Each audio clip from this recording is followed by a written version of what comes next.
अस्सलामु अलैकुम वरहमतुल्लाह। आज हम स्टार्ट करने वाले हैं another important topic of rotational dynamics which is to find the kinetic energies of rotation for different bodies, different shape bodies. जैसे कि डेस्क के हमारे पास हुप है, सिलेंडर, स्फीयर है, तो उनके लिए हम kinetic energies of rotation find out कर देते हैं। तो उनमें से सबसे पहले है हमारे साथ to find kinetic energy of rotation of a desk.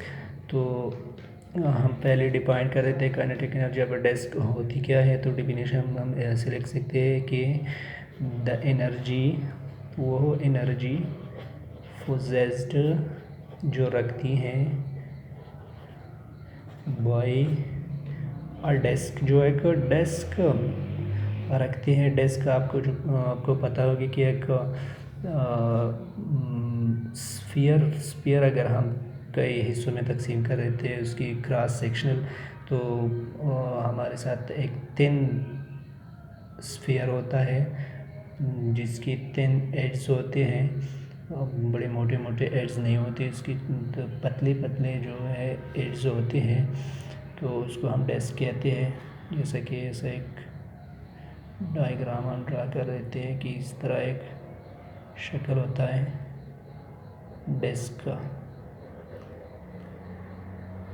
तो इसका जो मेडल है, इसके दरमियान वाला हिस्सा है यहाँ पर, तो ये भी सॉलिड होता है, मतलब ये भी भरा हुआ होता है। तो हमारे साथ एक डेस्क है।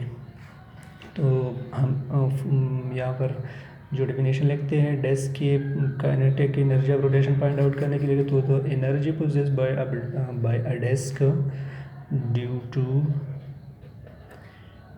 इट्स मोशन, मतलब due to the motion of this desk, due to its spin motion, due to its spin motion.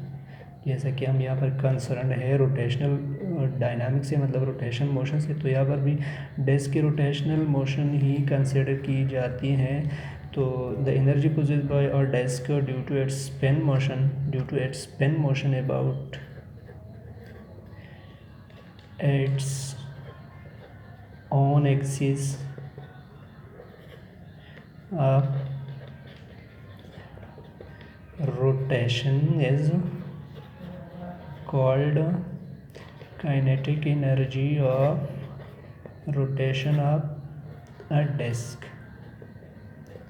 तो ये हमारे साथ क्या है, डेस्क की जो एक एक्सिस है काउंटर क्लॉकवाइज रोटेशन करता है बॉडी, ये जो डेस्क है। तो इस डेस्क के गिर्द काइनेटिक एनर्जी जो है स्पिन मोशन की वजह से, अब द डिस्क की स्पिन मोशन की वजह से जो काइनेटिक एनर्जी होते हैं एक्सिस के अबाउट, तो उसको हम क्या कहते हैं, kinetic energy of rotation of this disc. तो अब हम अभी जो जैसा कि हमें पता है कि रोटेशनल इनर्शिया जो होते हैं हर एक बॉडी के लिए, अगर जो भी बॉडी है फर्ज करें एक जनरल बॉडी हम कंसिडर करते हैं, एक रिजिड बॉडी है, तो इसके लिए मोमेंट ऑफ इनर्शिया जो होते हैं हमारे साथ बराबर होता है is equal to mr²। This is the equation for moment of inertia. ये हमारे साथ क्या है, मोमेंट ऑफ इनर्शिया के लिए एक इक्वेशन है। एक जनरल बॉडी होती है जो कि एक इरेगुलर शेप हो या चाहे रेगुलर हो, लेकिन उसमें एक पार्टिकल के लिए एक जनरल टॉपिक पार्टिकल के लिए हम मोमेंट ऑफ इनर्शिया ऐसे लिखते हैं। तो अब हम काइनेटिक एनर्जी ऑफ रोटेशन कैसे फाइंड आउट करते हैं। General kinetic energy of rotation हमारे पास क्या होते हैं, जैसे कि हमें पता है कि काइनेटिक एनर्जी जो ट्रांसलेटरी मोशन के लिए होते हैं वो होता है हमारे पास हाफ mv² होता है। तो अब हमारे पास v क्या है, v is equal to r into omega. तो यहाँ पर v की जगह हम r ओमेगा पुट कर देते हैं यहाँ पे r omega. So kinetic energy of rotation for a general body is equal to half m into r² omega. This implies the kinetic energy of rotation is equal to half तो यहाँ पर M R square हमारे पास क्या है, moment of inertia है। M R square क्या है, हम from equation 1 we know that I is equal to M R square. तो यहाँ पर हमने एम आर स्क्वायर की जगह मोमेंट ऑफ इनर्शिया आई को पुट किया, और जो ओमेगा स्क्वायर है अपनी जगह पर बरकरार। तो हमारे पास मोमेंट जो काइनेटिक एनर्जी ऑफ रोटेशन होते हैं हमारे पास ये हैं जनरल बॉडी के लिए। अब हम क्या करने वाले हैं कि kinetic energy of rotation find out कर देते हैं किस चीज़ के लिए, डिस्क के लिए। तो डिस्क के लिए हम क्या फाइंड आउट कर देते हैं, काइनेटिक एनर्जी ऑफ रोटेशन। जैसा कि हमें पता है कि जो moment of inertia for disc है, moment of inertia for disc जो होता है हमारे पास वो है आई पर disc is equal to half M R square. तो मोमेंट ऑफ इनर्शिया पर डिस्क जो है हमारे पास किस चीज़ के बराबर, वो बराबर है हमारे पास हाफ एम आर स्क्वायर। तो यहाँ पर हम लिख सकते हैं कि half kinetic energy of rotation की जगह हाफ को अपनी जगह पर लिख देते हैं। इसके बाद हम आई को लिखते हैं कि मोमेंट ऑफ इनर्शिया पर डिस्क की जगह हम यहाँ पर आई है हमारे पास, तो आई की जगह हम हाफ एम आर स्क्वायर लिखते हैं, हाफ एम आर स्क्वायर। दूसरी बात जो यहाँ पर ओमेगा है, तो ओमेगा यहाँ से हम ऐसे फाइंड आउट कर देते हैं कि omega is equal to V divided by R. तो ओमेगा की जगह हम पुट कर देते हैं वी डिवाइडेड बाई आर। तो वी ओमेगा की पावर स्क्वायर है, तो इसलिए हम V square divide by R square लिख देते हैं, न कि V divided by R only. तो हमारे पास kinetic energy of rotation for a disc, rotation पर डिस्क हमारे पास फाइनल रिजल्ट 1/2 इंटू 2 4, आर को आर से कैंसिल, एम वी स्क्वायर। तो ये है हमारे पास kinetic energy of rotation for a disc. अब इसके बाद हम फाइंड आउट कर देते हैं kinetic energy of rotation. Kinetic energy of rotation, kinetic energy of rotation number 2, kinetic energy of rotation और rotational kinetic energy of sphere. Sphere के लिए हम काइनेटिक एनर्जी ऑफ रोटेशन अब हम फाइंड आउट करने जा रहे हैं कि kinetic energy of rotation of sphere क्या होगी। तो डेफिनेशन सेम है, सिर्फ यही है कि the kinetic energy possessed by a sphere, the kinetic energy possessed by a sphere due to its motion about its own axis. अपनी जो इसका जो अपना ओन एक्सिस होता है, तो इसके गिर्द जो काइनेटिक एनर्जी होती है इस डिस्क की, तो सॉरी स्फीयर की, तो उसको हम क्या कहते हैं, kinetic energy of rotation for this sphere. Sphere हमारे पास एक सॉलिड ऑब्जेक्ट होता है जिसका ये वाला हिस्सा, ये जो पोर्शन है ये भी सॉलिड होता है, मतलब भरा हुआ होता है, एम्प्टी नहीं होता। तो इसको हम डिस्क कहते हैं। इसका एक परस्पर ये इसका क्या है, एक्सिस ऑफ रोटेशन है। तो इसकी क्या होता है, बॉडी जो है चक्कर लगा रहा होता है। तो the kinetic energy by this sphere due to its motion और due to its spin motion, अपनी स्पिन मोशन की वजह से about what, about its own axis of rotation, अपनी एक्सिस ऑफ रोटेशन के गिर्द जो ये एनर्जी रखते हैं उसको हम क्या कहते हैं, काइनेटिक एनर्जी ऑफ रोटेशन। तो इसके लिए भी हम यहाँ पर एक आसान से तरीका इस्तेमाल करते हैं, सेम रिजल्ट इसके लिए भी कि मोमेंट ऑफ इनर्शिया पर, जैसे कि हमें पता है कि मोमेंट ऑफ इनर्शिया पर स्फीयर जो होता है वो हमारे पास होता है 2/5 mr स्क्वायर। 2/5 mr स्क्वायर हमारे पास क्या है, ये मोमेंट ऑफ इनर्शिया पर दिस स्फीयर है। तो अब हम kinetic energy of rotation for this sphere क्या लिख सकते हैं यहाँ पर, for this sphere this is again, जैसा कि हमें पता है कि 1/2 आई ओमेगा स्क्वायर है, यही है ना काइनेटिक एनर्जी ऑफ रोटेशन। तो स्फीयर के लिए हम लिखते हैं यहाँ पर कि आई की जगह हम यहाँ पर 2 और 5 mr स्क्वायर लिखते हैं, इस इक्वेशन में पुट कर देते हैं आई की जगह। तो काइनेटिक एनर्जी ऑफ रोटेशन पर sphere is equal to 1/2 into 2/5 mr square, 2/5 mr square. और यहाँ पर जो हमारे पास ओमेगा है, तो ओमेगा की जगह हम फिर V square divide by R square लिख देते हैं। तो फिर से आर से कैंसिल आउट हो गया 2 से। तो काइनेटिक एनर्जी ऑफ रोटेशन जो हमारे पास है स्फीयर के लिए तो हमारे पास फाइनल रिजल्ट 1/5 mv स्क्वायर, यही है हमारे पास काइनेटिक एनर्जी ऑफ रोटेशन पर सॉलिड स्फीयर। तीसरे नंबर पर हमारे पास है kinetic energy of rotation for a hoop.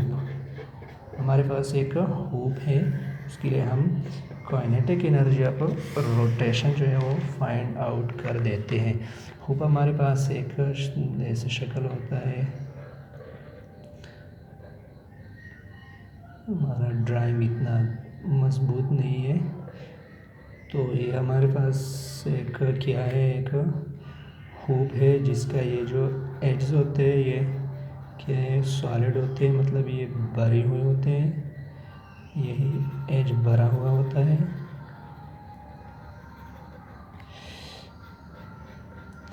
और ये जो दरमियान वाला पोर्शन है ये एम्प्टी होता है, मतलब ये जो है सुराख होता है इसमें, मतलब ये स्फीयर या जो डेस्क है उनकी तरह सॉलिड नहीं होता, ये पोर्शन ऐसा ही एम्प्टी ही होता है। तो ये हमारे पास क्या है, वो एक हूप है। तो अगेन सेम डिफिनीशन है इसके लिए भी, फर्ज करें इसका भी ऐसा ही एक पैरेलल एक एक्सिस है, इसका भी एक्सिस ऑफ रोटेशन है, तो बॉडी इस तरफ ये भी मूव कर देते हैं। तो काइनेटिक एनर्जी ऑफ रोटेशन पर हूप हम ऐसे डिफाइन कर देते हैं कि the energy possessed by this hoop, the energy possessed by this hoop due to its motion, अपनी मोशन की वजह से, about its own axis of rotation, भी इसका मोमेंट ऑफ रोटेशन हमारे पास, सॉरी एक्सिस ऑफ रोटेशन यही है। तो इसकी गिर जो चक्कर लगाता रहता है ये बॉडी, ये स्फीयर, तो इसकी ज़रूर कोई ना कोई काइनेटिक एनर्जी होता है। तो इस काइनेटिक एनर्जी को हम kinetic energy of rotation for this sphere, for this hoop कहते हैं। तो अगेन हमारे साथ जो जनरल मोमेंट ऑफ इनर्शिया होता है एनी बॉडी के लिए, वो हमारे पास होता है 1/2 mr स्क्वायर। तो यहाँ पर जो डेस्क है तो सारे होप हैं, तो होप के लिए हमारे साथ जो इसका मोमेंट ऑफ इनर्शिया होता है वो होता है mr स्क्वायर। ये है हमारे पास क्या, मोमेंट ऑफ इनर्शिया पर होप। अब हमें पता है कि काइनेटिक एनर्जी ऑफ रोटेशन पर हूप हम लिखते हैं कि half I omega square.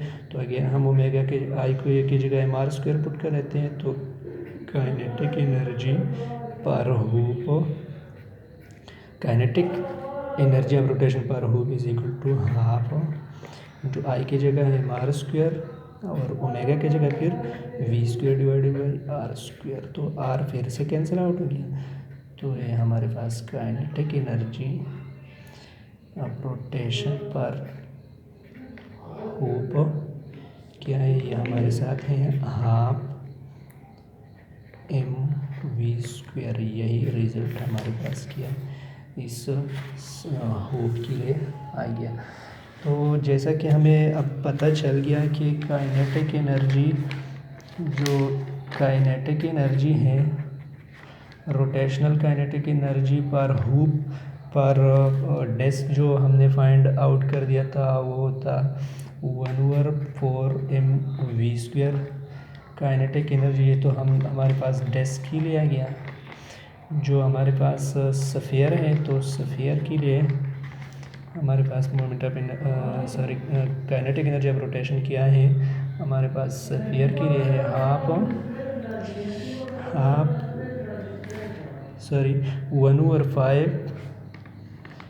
1/5 mv²। तो 1/5 mv²। और हमने जो पॉइंट आउट किए हैं होप के लिए, तो होप के लिए हमारे पास यही है कि हाफ mv²। यह है काइनेटिक एनर्जी ऑफ रोटेशन पर डेस्क 1/4 mv²। स्फीयर के लिए 1/5 mv² और होप के लिए जो है वो है 1/2 mv²। तो जैसा कि हम यहाँ पर देख सकते हैं कि भाई जो हमारे साथ होप है उसकी काइनेटिक एनर्जी सबसे ज़्यादा है, काइनेटिक एनर्जी सबसे ज़्यादा है होप की। उसके बाद बारी आता है डेस्क की, तो डेस्क की काइनेटिक एनर्जी ज़्यादा है। और फिर सबसे एंड में जो है तो सबसे लास्ट में हमारे पास काइनेटिक एनर्जी ऑफ स्फीयर आता है। तो काइनेटिक एनर्जी ऑफ रोटेशन जो होप है वो सबसे ज़्यादा है, greater than kinetic energy rotation पर disc and it is greater than kinetic energy of rotation for sphere. ये इसकी असल वजह यही है कि यहाँ पर जो हमारे साथ मोमेंट ऑफ इनर्शिया है इन बॉडीज़ की, तो जैसा कि वो उन पर डिपेंड कर देते हैं। तो जैसा कि हमें पता है कि moment of inertia of hope जो है वो हमारे साथ ग्रेटर है। होप के लिए हमारे पास ग्रेटर है किस चीज़ से, हमारे पास डेस्क के लिए आई फॉर डेस्क, तो डेस्क से ग्रेटर है। डेस्क की जो मोमेंट ऑफ इनर्शिया है वो ग्रेटर है मोमेंट ऑफ इनर्शिया पर स्फीयर। तो स्फीयर की मोमेंट ऑफ इनर्शिया सबसे कम है, जो कि हमारे साथ बराबर थी किस चीज़ की, हमारे साथ 2/5 mr² की बराबर थी। ये हमारे पास अब हमारे पास क्या है, इसके हाफ mr² और इसकी mr²। तो इसकी मोमेंट ऑफ इनर्शिया सबसे ज़्यादा है। फिर इसकी तो जिसकी मोमेंट ऑफ इनर्शिया सबसे ज़्यादा होती है तो उसकी काइनेटिक एनर्जी ऑफ रोटेशन सबसे ज़्यादा। इस तरह ये ट्रेंड चलता रहता है। तो मज़ीद आप इसके लिए हमारा चैनल सब्सक्राइब कीजिए। अल्लाह हाफिज़।